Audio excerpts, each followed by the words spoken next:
Hello दोस्तों, welcome back everyone. तुम्हारा भाई RJ04 फिर आ गया कि नई वीडियो में। और आज की वीडियो जो है बहुत ज़्यादा खास होने वाली है भाई। आज जो आप मेरे पीछे देख रहे हो ये है भाई हमारी 74 HP मशीन। भाई इस मशीन को लेकर ना बहुत लोग पैनिक हो जाते हैं, बहुत लोग घबरा जाते हैं कि भाई ये मशीन जो है बहुत ज़्यादा सेंसर वाली हो गई है, बहुत ज़्यादा इलेक्ट्रॉनिक सिस्टम बढ़ गया है, इसमें बगैर लैपटॉप के काम नहीं होता। ऐसी बहुत ज़्यादा अफवाहें फैलाई जाती हैं लोगों के द्वारा। भाई क्या होता है, कभी कभी जैसे वारंटी के बाहर जैसे ही मशीन जाती है ना, तो लोग क्या करते हैं कि भाई उनको कंपनी से काम कराना पड़ता है। कंपनी थोड़ा सा चार्ज ज़्यादा करती है क्योंकि फैसिलिटीज़ भी उतनी देती है। तो लोग सोचते हैं कि भाई हम जो है मार्केट से काम कराएं वारंटी से बाहर होने के बाद। तो उस दौरान क्या करते हैं कि लोग ना जैसे कोई राय मांगता है, कोई डिसीजन की भाई बताओ मैं मशीन लेनी है तो कौन सी मशीन खरीदूं, तो उस टाइम पे लोग उसको पैनिक कर देते हैं कि भाई जो है आप 74 HP मशीन मत खरीदो, BS4 मशीन मत खरीदो। इसमें जो है अगर कोई भी फेलियर आता है तो आपको जो है लैपटॉप लगाना पड़ेगा, ये करना पड़ेगा, वो करना पड़ेगा। तो दोस्तों यही सारी चीज़ें जो है अफवाहें फैलाई जाती है। तो मैंने सोचा क्यों ना यार भाई हमारे जो भाई लोग होते हैं मशीन खरीदने के बारे में सोचते हैं, तो उन लोगों को एक गलत इन्फॉर्मेशन दी जाती है लोगों के द्वारा, तो हम क्यों ना उसको करेक्ट करें। तो मैं वही आज आपके लिए 74 HP BS4 मशीन का ही फुल डिटेल रिव्यू करने वाला हूँ कि भाई इस मशीन में जो है कौन कौन से फीचर्स एड ऑन किए गए हैं, कौन कौन से सेंसर लगाए गए हैं और इसको लेने से हमें फ़ायदे हैं कि नहीं है। तो वो सारी चीज़ें हम देखने वाले हैं। तो सबसे पहले हम स्टार्ट करते हैं फ्रेंड से। तो गाइस यहाँ पे आप देखो तो आपको एक लोडर बकेट देखने को मिलेगा। इसका साइज़ आप देखो तो यहाँ पे जो है ये वाला लोडर थोड़ा बकेट जो है थोड़ा सा चेंजेस देखने को मिलेंगे आपको। ये नॉर्मल बकेट नहीं है, ये भाई ये ऑर्डर पे मंगाई गई हुई मशीन है। इसमें जो है नगर निगम में इसको यूज़ किया जाता है। कचरा वगैरह आपने देखा होगा नगर निगम वाले में, यहाँ पे जॉइंट आपको यहाँ पे अंदर से दिया जाता है। तो इसमें जो होता है ऐसे करके मतलब कचरा इसको इकट्ठा किया जाता है, तो उसके लिए ये वाला यूज़ किया जाता है। उठा के किसी डंप करके ऑटो में डाल दिया जाता है, तो उसके लिए यहाँ पे इसको यूज़ किया जाता है। तो ये वाला जो बकेट है ये आता है 1 क्यूबिक मीटर का। यहाँ पे रैम्स की बात करें तो भाई यहाँ पे भी आपको विप्रो की रैम्स देखने को मिलेंगी, जो कि अभी बहुत बढ़िया रैम्स है। इसमें आपको ज़्यादा कंप्लेंट्स देखने को नहीं मिलेंगी। और यहाँ भी स्लिप रैम भी, सेवल रैम भी, आपको ऑल ओवर रैम्स आपको विप्रो कंपनीज़ की ही देखने को मिलेगी। यहाँ पे आप टायर की बात करोगे तो यहाँ पे आपको टायर साइज़ जो है आपको 916 का टायर मिल जाता है। यहाँ पर भी आपको कोई कंपनी फिक्स नहीं होती है भाई, आपको C8 का, MRF, अपोलो, JCB सारी कंपनीज में आपको टायर देखने को मिलेंगे। गाइस यहाँ पे आप देखो तो जो है आपको हाइड्रोलिक टैंक आपको छोटा कर दिया है, यहाँ पे 70 लीटर्स का कर दिया। अब आपके मन में डाउट आ रहा होगा कि भाई जो है पहले तो भाई 100 लीटर्स का आता था, आप क्यों कम कर दिया है।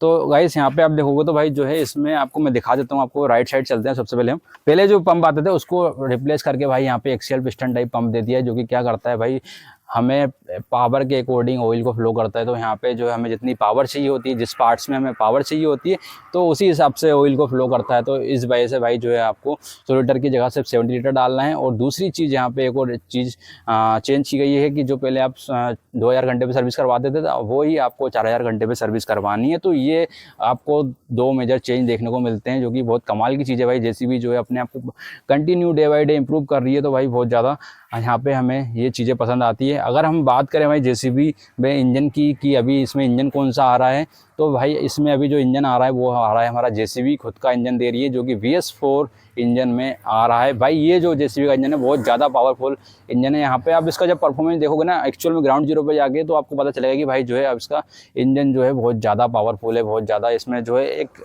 टॉर्क हम बोलते हैं ना 400 न्यूटन मीटर का टॉर्क भाई जो जनरेट करके देता है 4 सिलेंडर में, तो बहुत ज़्यादा बड़ी बात होती है यहाँ पे।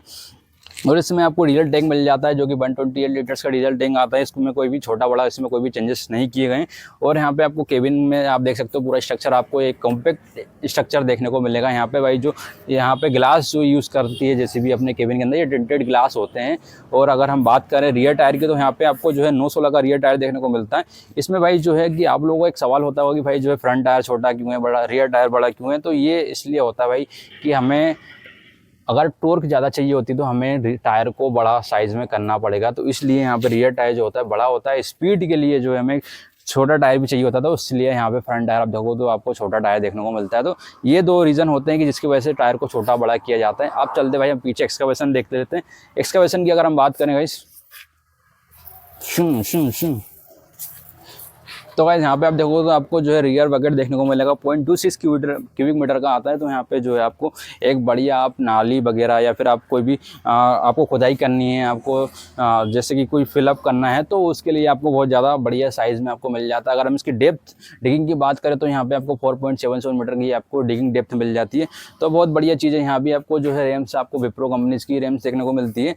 तो और अगर हम इसमें बात करें भाई केपीसी बेड की, तो यहाँ पे जो है आपको पूरा, तो यहाँ पे आपको 1 मीटर की लेंथ मिल जाती है। तो आप अपने काम के अकॉर्डिंग आप उसको शिफ्ट कर सकते हो और अपना काम कर सकते हो। तो ये सारी चीज़ें हैं। अब आ जाइए। तो गाइस अब हम बात कर लेते हैं कि भाई जो है अब इसमें एडवांस क्या है, इसमें नया क्या है। तो अब हम उसके बारे में बात करते हैं डिटेल में। तो आप प्लीज़ वीडियो को स्किप मत करिएगा। अब भाई जो है इसमें जेसीबी ने अपना BS4 इंजन दे दिया है। पहले जो BS3 इंजन आता था, BS4 में अब चेंजेस जो जो हुए हैं वो मैं आपको बता देता हूँ पॉइंट टू पॉइंट। तो भाई सबसे पहले इसमें जो है कि सेंसर्स लगा दिए हैं, इंजन के हर एक पार्ट्स में अलग अलग सेंसर्स लगा दिए हैं। और ये सेंसर्स क्यों लगाए गए हैं भाई, ये होता है गवर्नमेंट के नॉर्म्स के हिसाब से होता है। ये BS3 BS4 BS5 ये जो सारे नॉर्म्स होते हैं ये गवर्नमेंट्स के नॉर्म्स होते हैं। आप लोग बोलते हो कि भाई कंपनी जो है कि भाई ये क्यों लेके आ रही है, हमें ज़रूरत ही नहीं है इसकी, हमें फालतू में पैसे भी ज़्यादा देने पड़ रहे हैं और खर्चा भी हमारा मेंटेनेंस भी ज़्यादा हो रहा है। तो ये सारी चीज़ें भाई ये गवर्नमेंट के नॉर्म्स के हिसाब से होती है। कंपनी कोई भी कुछ अपने मन से नहीं करती है।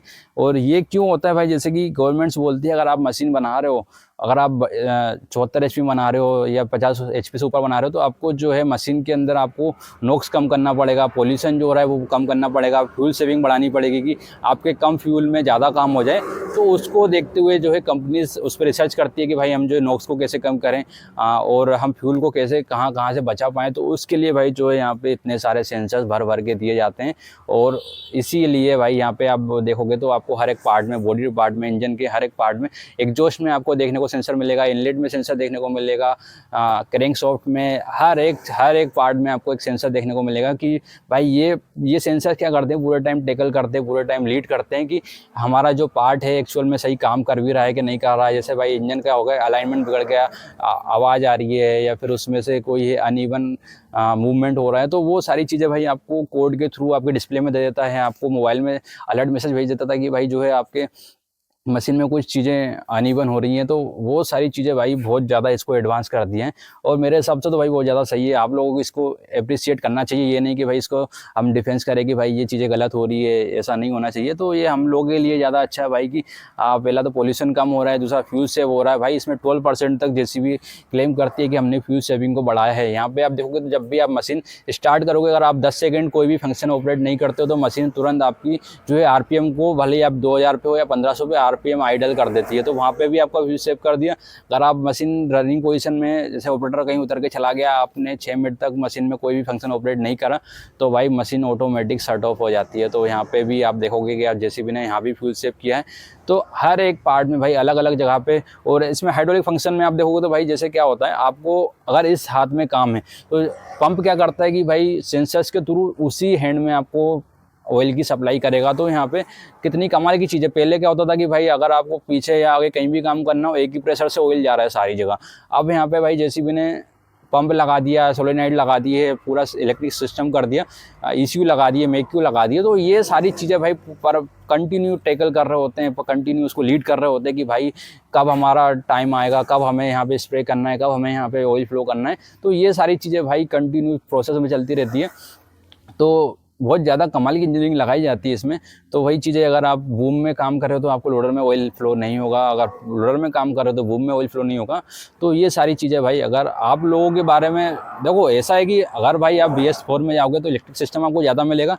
हाँ, ये भी हम मान सकते हैं कि अगर आप वारंटी से बाहर जाते हो तो आपको जो है कंपनी से काम करवाना पड़ेगा। बट यहाँ पे भी एक चीज़ होती है भाई, अगर आप कंपनी से काम करवा रहे हो तो कोई गलत चीज़ नहीं है। कंपनी आपको उस टाइम पे आपको पूरी फैसिलिटीज़ देती है। भाई अगर आदमी यहाँ से लैपटॉप लेके जाता है तो आपकी पूरी मशीन को डाटा एनालाइज करता है कि भाई जो इसकी मशीन में फ्यूचर में क्या प्रॉब्लम हो सकती है, पास्ट में क्या क्या प्रॉब्लम हुई है, प्रेजेंट में भी क्या प्रॉब्लम चल रही है। तो वो पूरा आपको एनालाइज करके बता देगा कि भैया आप जो है इस पार्ट को चेंज करवा दीजिए, या फिर आप इसको जो है इस ढंग से यूज़ करिए, या फिर आप इसको इसमें ऑयल की क्वांटिटी थोड़ी सी बढ़ाइए, कम करिए। ये सारी चीज़ें भाई वो आपको क्लियर बताता है। अगर आप मार्केट से काम कराओगे भाई, काम तो कोई भी कर देगा। BS4 BS5 हर जगह इस टाइम पे आ गई, जैसे भी कोई अनोखी लेके नहीं आई है। तो वो क्या करेगा, वायरिंग जोड़ दी उसने, सेंसर हटा दिया, क्या करा क्या नहीं करा, डायरेक्ट कर दी और आपकी मशीन चालू हो गई है। बट वो एक चीज़ आपकी मशीन को आगे ले आके कितना बड़ा फेलियर कर देगी ये आप लोगों को भी नहीं पता है। तो इस चीज़ से आप पैनिक मत होइए भाई। वो भी आप उसको भी 2000 4000 दे ही रहे हो, कंपनी को आप 5000 1000 रुपये ज़्यादा की बात है।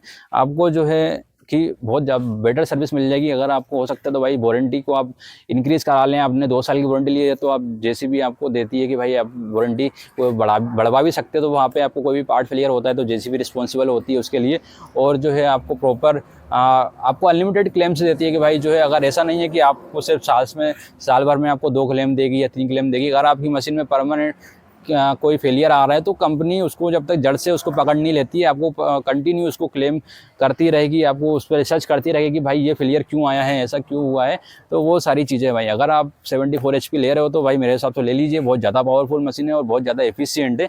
और अगर आपको कोई और भी राय है, अगर आपको कोई और चीज़ जानना हो तो आप मुझे कमेंट कर सकते हो, डायरेक्ट DM कर सकते हैं। इंस्टाग्राम में भी आप फॉलो करोगे तो वहाँ पे हम डेली कोई ना कोई कंटेंट देते हैं जिससे आपको कुछ ना कुछ सीखने को मिलता रहेगा। तो वहाँ भी आप जाके प्लीज़ फॉलो करिए। तो दोस्तों मिलते हैं नेक्स्ट वीडियो में।